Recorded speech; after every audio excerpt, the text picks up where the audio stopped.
Halo Bapak Ibu semua, salam guru penggerak. Pada kali ini saya akan menjelaskan tugas modul 1.2 mulai dari diri tentang usia, refleksi, nilai, dan peran guru penggerak. Sebelumnya, perkenalkan saya Eka Budi SPD, calon guru penggerak Angkatan 11 dari SDN Jati Bening Baru 6, Kota Bekasi, Jawa Barat. Baik, kita akan membahas apa itu trapesium usia.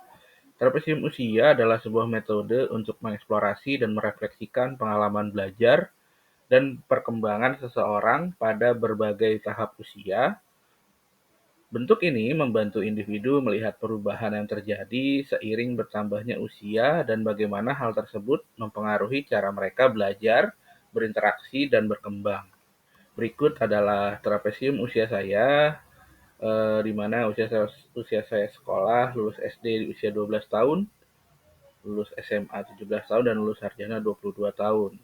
Saat ini usia saya di usia 38 tahun, dan nanti di usia 60 tahun saya akan pensiun. Terdapat kejadian positif ketika saya berusia 12 tahun, di mana usia SD dan SMP ini adalah hal yang menyenangkan untuk saya dan semangat belajar karena meraih nilai-nilai yang baik, mengikuti lomba-lomba, dan meraih beberapa prestasi. Dan hal ini menjadi hal positif yang selalu dikenang. Dengan mendapatkan guru yang selalu mendukung saya, menjadi salah satu hal positif dalam hidup saya. Sementara di usia 17 tahun, ketika berusia saya SMA, terjadi pengalaman yang kurang menyenangkan atau kejadian negatif, di mana ketika saya sedang mengerjakan tugas di papan tulis, eh, saya lambat dalam menyelesaikan soal, kepala saya ditoyor, dan kejadian tersebut masih terkenang dan membuat saya menjadi kurang menyenangi mata pelajaran yang diajarkan guru tersebut hingga sekarang.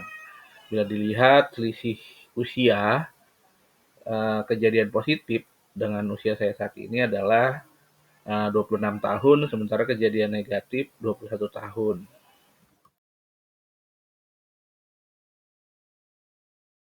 Setelah mengalami kejadian positif dan negatif di usia sekolah, eh, siapa lagi yang terlibat dalam kejadian positif dan negatif itu ada orang-orang yang terlibat dalam peristiwa tersebut.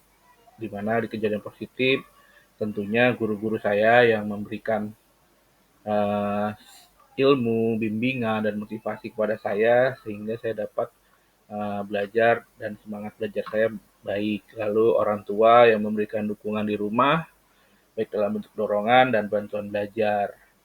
Tidak juga teman-teman saya di sekolah juga menjadi bagian penting dari pengalaman belajar saya.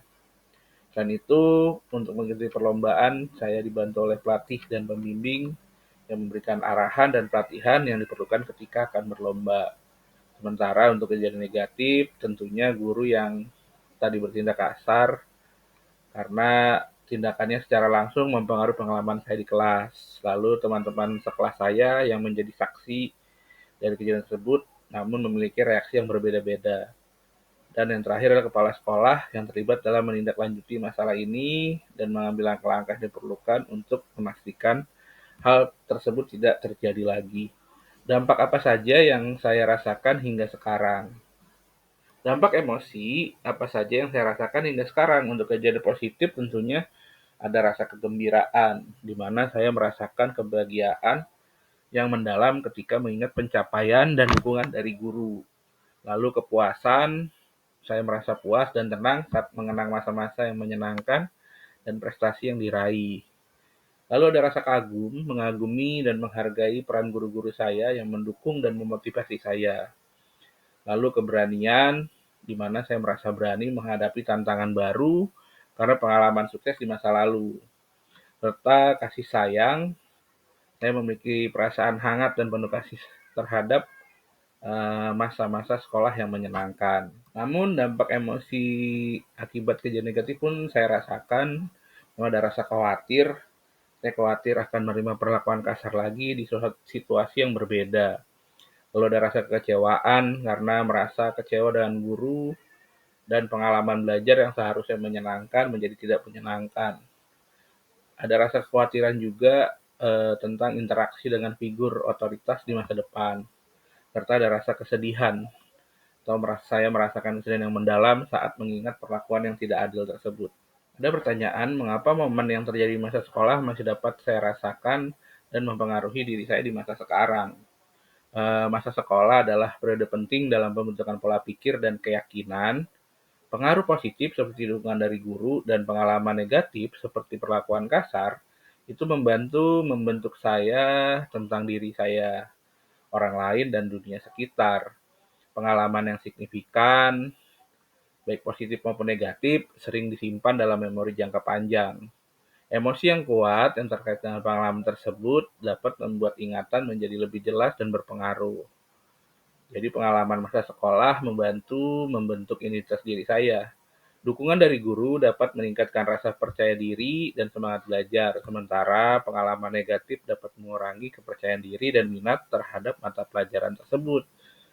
Kesimpulannya, pengalaman masa sekolah yang signifikan, baik positif maupun negatif, membentuk identitas, pola pikir, dan respon emosional saya hingga sekarang.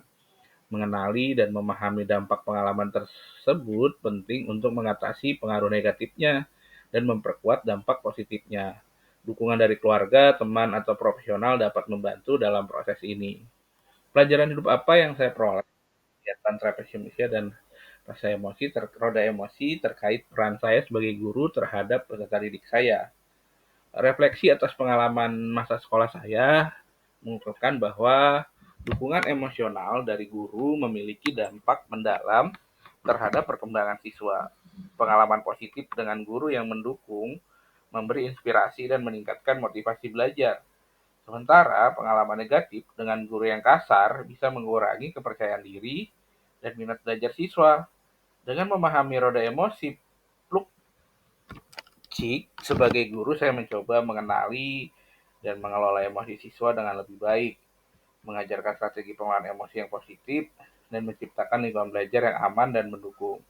Ini tidak hanya membantu siswa dalam pencapaian akademis, tapi juga membentuk identitas mereka secara positif dan mempersiapkan mereka menghadapi tantangan emosional di masa depan dengan baik.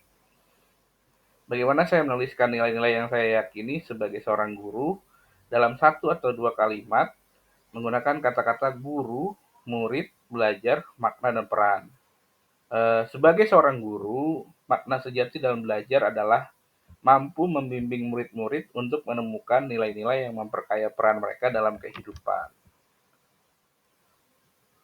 Untuk pertanyaan berikutnya adalah nilai dan peran guru penggerak menurut saya. Apa nilai-nilai dalam diri saya yang membantu saya menggerakkan murid, rekan kerja, dan komunitas sekolah saya? Yang pertama adalah mandiri.